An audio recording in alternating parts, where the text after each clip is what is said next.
오늘 우리가 보고 있는 말씀은 민수기 10장 말씀입니다. 드디어 이스라엘 백성들이 시내 산을 출발하여 가나안을 목적지로 나아갑니다. 거의 9개월 만이죠. 9개월 동안 시내 산에 머물고 있었습니다. 여러분, 이스라엘 백성들이 그 9개월 동안 시내 산에서 무엇을 했습니까? 제일 중요한 것이 바로 하나님과 언약을 맺었다라는 거죠. 언약식을 했다라는 것입니다.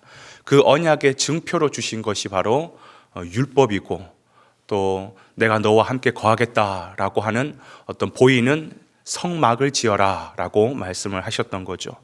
이제 그들은 그 언약을 통해서 이제 진정한 하나님의 신부로서, 또 하나님의 자녀로서 살아가게 됩니다. 그러나 그들의 목적지는 시내산이 아니에요. 잠깐 지나가는 기착지지, 궁극적인 목적은 하나님께서 약속하신 땅, 바로 가나안입니다.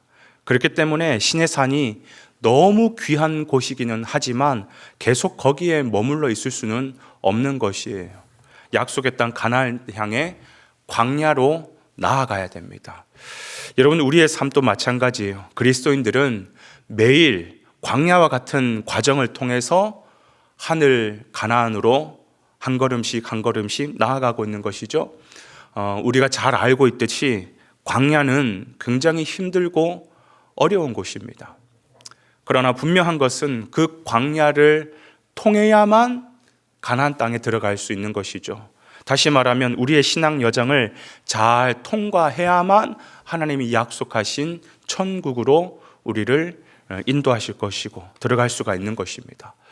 여러분, 이스라엘 백성들의 가고 서는 것의 모든 기준이 뭐였습니까?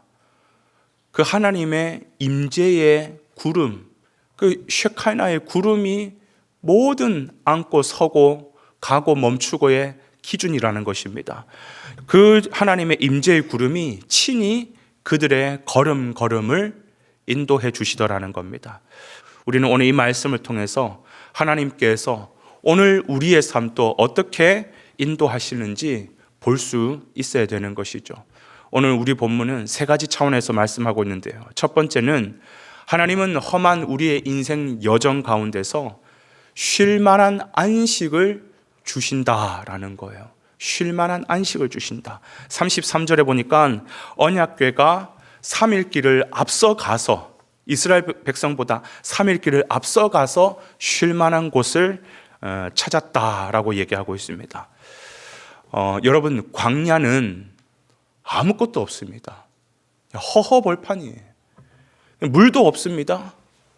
쉴 곳도 없습니다. 굉장히 험하면서 아무것도 없습니다. 그러다가 잘못하다가 거기서 탈진이 일어나면 죽을 수도 있습니다. 여러분, 우리의 인생도 그렇지 않습니까? 세상에 많은 사람들이 힘겹게 살다가 결국은 탈진하여 쓰러지는 경우 많이 있습니다. 너무나도 많은 사람들이 인생 여정에서 지쳐 있습니다. 그러나 내 마음을 편히 쉴 수 있는 그런 안식이 있는 곳, 이 세상에는 없습니다. 그래서 살면 살수록, 우리의 인생 여정을 걸으면 걸을수록 모든 인생들이 더 목마르고 공허하고 괴로운 법이죠. 세상 사람들이 안 되겠다, 나 스스로 우물을 파보자 라고 스스로 우물을 파지만 터진 웅덩이라고 성경은 이야기하고 있습니다. 그러니까 세상의 물을 채우면 채울수록 다 빠져나가고 더 공허하고 더 허탈하고. 여러분, 그러나 하나님의 자녀는 그렇지 않습니다. 왜냐?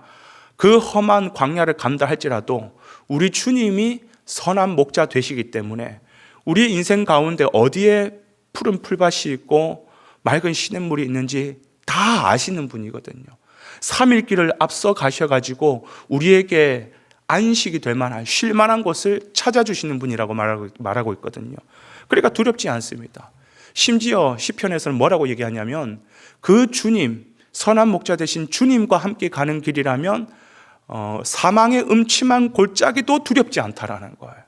또한 주님께서 우리에게 뭐라고 직접 말씀하셨습니까? 수고하고 무거운 짐진 자들아, 다 내게로 오라. 내가 너희들에게 뭘 주리라? 쉼을 주리라. 쉼을 주리라고 말씀하냐. 내가 너를 쉬게 하리라 말씀하신 그 주님. 그렇습니다. 진정한 안식은 다른 곳에 있는 것이 아니라 바로 주님 안에, 예수님 안에 있는 것이죠. 그러니 여러분, 오늘 하루를 살아가는 데 있어서도 험한 인생이겠지만, 오늘 하루도 험한 삶이겠지만 주와 함께 가면 갈 수 있다, 승리할 수 있다, 이 사실을 믿고 주와 함께하는 귀한 하루가 되시기를 간절히 소망합니다. 두 번째, 우리 인생 여정을 어떻게 도와주시느냐? 지키고 보호하여 주심으로 도와주신다라는 거예요. 34절에 보니까 낮에 여호와의 구름이 그들 위에 머물면서 그들을 지키고 보호하셨다라는 거예요. 여러분, 하나님께서 우리를 지키신다, 보호하신다라는 말은 추상적인 개념이 아닙니다.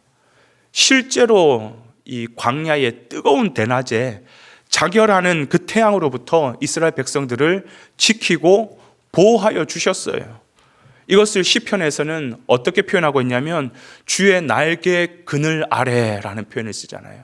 마치 어미닭이 날개를 펴서 그 새끼를 품듯이 하나님은 우리의 친히 그늘 되어 주셔서 우리를 지키시고 보호해 주시는 거예요. 젖는 자의 그늘 아래 사는 것이 중요합니다. 하나님 품 안에 있어야 그 그늘을 경험할 수 있겠죠. 아유, 나는 내 마음대로 살 수 있어, 주님의 품 그따위 필요 없어, 그러다가 말라 죽는 거예요. 말라 죽는 거예요. 여러분, 하나님은 우리 인생 여정에서 말로만, 추상적으로만 우리를 지키겠다, 보호하시겠다, 그게 아니라 실제로 우리가 겪게 되는 물리적인 위협과 고난으로부터, 또한 정신적인 환난과 두려움에서 우리를 반드시 지키시고 보호하시는 분이십니다. 그런가 하면 세 번째, 우리 인생 여정에 하나님은 어떻게 우리를 도우시는가? 수많은 대적들로부터 우리를 지키시고 그들은 물리쳐 주신다라는 사실이에요. 35절에 보니까 대적들을 흩으시고 도망가게 하신다. 여러분, 실제로 광야에 강도들이 굉장히 많이 있습니다. 여러분, 누가복음에도 예수님의 그 사마리아인, 착한 사마리아인의 비유가 나오잖아요. 그죠? 그 배경이 어디냐? 그게 유대 광야예요. 거기서 배경을 뭐라고 표현하냐면 예루살렘에서 여리고로 가는 길에, 이렇게 배경을 설명하시거든요. 예루살렘에서 여리고 그 사이가 전부 다 유대 광야거든요. 유대 광야에 여리고 사람이 예루살렘에 예배드리러 올 때는 반드시 그 길을 통과해야 되거든요. 사람들이 통과하다 보니까 그 길목에 강도들이 서가지고 약탈하고 생명을 빼앗기도 하고 그런단 말이에요. 여러분, 우리 인생도 마찬가지라는 겁니다. 궁극적으로 하나님을 영원히 예배하는 그 가나안 땅, 그 예루살렘에 가기 위해서는 우리가 이 광야 여정을 걸어야 갈 되는데, 궁극적으로 우리의 인생을 실패하도록 우리의 생명을 빼앗는 그런 강도 같은 존재가 있죠. 사단 마귀들 분명히 있습니다. 그들은 실체가 있습니다. 그러나 우리가 하나님의 자녀로 살아간다면 반드시 겪게 되는 이 영적인 싸움에서도 주님께서 친히 대적들을 흩으시고 도망가게 하신다라는 거예요. 영적 전쟁도 우리가 싸우는 것 아니에요. 우리의 인생 우리가 사는 것 아니듯이, 하나님의 도우심으로 살듯이 우리의 영적 전쟁 또한 하나님의 도우심으로 이기는 것이에요. 우리 힘으로 절대로 못 이깁니다. 여호와 니시의 하나님의 그 전능하신 오른팔이, 그 강한 손과 펴신팔이 우리를 지키고 보호하실 때에 우리가 진정한 영적 전쟁에서 승리할 수 있는 것이죠. 오늘 이 세 가지를 가슴에 잘 새기셔서 오늘 하루도, 주님께서 부르시는 그날까지 우리 인생 여정에서 승리하는 저와 여러분 되시기를 주님의 이름으로 축복을 드립니다.